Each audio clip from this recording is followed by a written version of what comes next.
Lucero tenía una ligera idea de hacia dónde se encaminaba esta conversación, pero no quería suponer ninguna cosa, pues su padre siempre le decía que suponer era para idiotas. Siempre se debía buscar la verdad, por lo que hizo una pregunta que sabía que le dolería. ¿Acaso él te lastimaba mucho? ¿Te golpeaba? Lucía agachó la mirada, de modo que su cabello caía a los costados de su rostro. Se podría apreciar como dos gruesas gotas de lágrimas recorrían sus mejillas sin frenar. Su voz se resquebrajó, pero no dejó que esto detuviera su relato. Quizá el hecho de que Lucero fuera mujer le hacía más fácil el hablar por fin con alguien, pues ni siquiera su madre lo creyó en aquel entonces.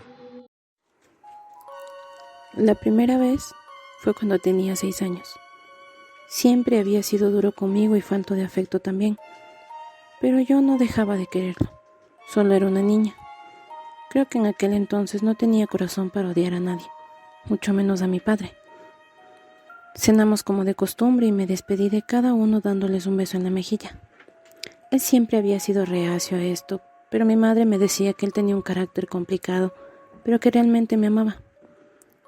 Yo me tragaba ese cuento por mi necesidad de cariño. Después de todo, ¿qué niña no ama a su padre? Pero esa noche fue diferente. Al despedirme de él me abrazó y me apretó fuerte contra su pecho. Por primera vez sentí el cariño que un padre debía dar incondicionalmente a su hija. Me fui a dormir feliz. Qué poco me duró el gusto. Pues cuando ya mis ojos estaban cerrados, el ruido de la puerta me despertó un poco. Yo estaba de espaldas, pero incluso así sentía el olor a puro y a whisky. Así fue más adelante, como siempre sabía que vendría. Alguna vez hice un dibujo que decía: el monstruo que vive bajo mi sábana huele a humo y alcohol. Todos lo tomaron como algo gracioso en la familia. Pensaban que era una especie de expresión de mi imaginación. Hasta bromeaban diciendo que escribiría cuentos para niños cuando creciera. Supongo que nadie pensaba que algo así me podría pasar. Se acercó a mi cama y me abrazó nuevamente. En un principio no me sentí incómoda, pero su olor en mi nariz y la forma rara en que sus caricias cambiaron de intensidad me hicieron querer repelerlo. Sin embargo, me dijo 1000 cosas con un amor fingido que hoy me llena de asco. No solo por él, sino por mí. Por todo lo que pasó después. Me contó de la almohada de los secretos. Me contaba historias para asustarme, donde decía que solo le podía contar mis secretos a la almohada. De no ser así, el monstruo de la oscuridad eterna vendría a llevarse a mi mamá y a mí. Primero sucedía cada semana, luego cada 3 días, hasta que fue casi frecuente. Fue entonces que perdí mi sonrisa. Cuando llegué a los 12 años ya era una niña rebelde que a lo largo de su corta vida había tenido muchos problemas en la escuela. Mis padres me castigaban constantemente, pues me la pasaba entre la dirección y suspensiones. Después, entre cambios de salón y el psicólogo, todo continuó así hasta que un día nos dieron una clase sobre el tema y supe lo que había estado pasando en mi cuarto noche tras noche. Lo primero que pensé fue en que quería y debía contárselo a mamá, pero para mi sorpresa solo recibí un fuerte golpe en la mejilla. ¿No te cansas de darnos problemas? ¿Ahora también quieres que nos quiten a tu padre por tus mentiras? Si vuelves a decir eso, te voy a llevar a un convento para nunca más saber de ti. Me mandó a vivir con mis tíos por unos días, los más felices de mi vida. Me sentía tan tranquila que comencé a portarme bien. Al darse cuenta de este cambio en mí, los días se convirtieron en años, 4 para ser exactos.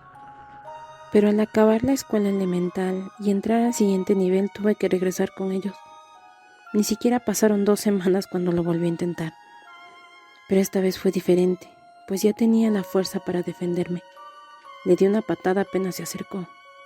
Le reventé un florero en la cabeza y le dije que si se volvía a acercar a mí, no solo iría con la policía, sino que además lo mataría yo misma. Se quedó en el suelo sin decir nada.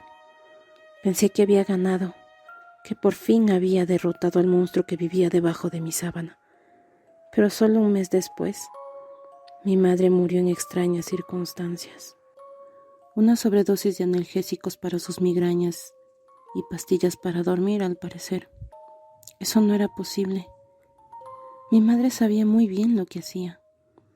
Por un tiempo en su juventud fue enfermera. Incluso esa era su arma secreta para cada vez que mi padre la golpeaba. Se curaba ella misma o se inventaba excusas que no levantaran la sospecha de las enfermeras y doctores. A pesar de que me pareció algo anormal, estaba demasiado devastada para complicarme con mis sospechas y paranoia.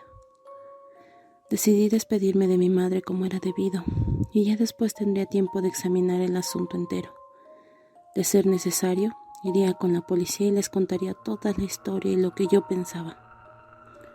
Cuando estábamos enterrando el cuerpo de mi madre, y frente a todos los que habían asistido a dar el último adiós, mi padre me abrazó a la fuerza sabiendo que yo no haría un escándalo en ese lugar y me susurró al oído: el monstruo de la oscuridad eterna vino ayer por tu mamá. Cuídate que podría querer venir por ti. Y con su asquerosa mano, de manera que no lo vieran, volvió a descender por mi cintura. Quería volver a tenerme bajo el miedo que me generaba de niña. Fue por eso que no fui con la policía. Ya sabía que mi padre había sido el causante de todo esto. No necesitaba pruebas de que aquel cerdo, aparte de un pedófilo violador, era también un asesino. Pero ya no era una niña, y esta vez me preparé bien.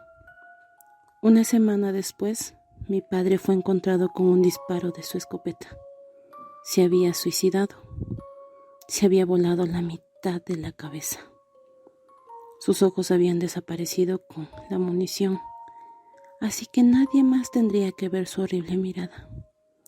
Digamos que se suicidó en extrañas circunstancias.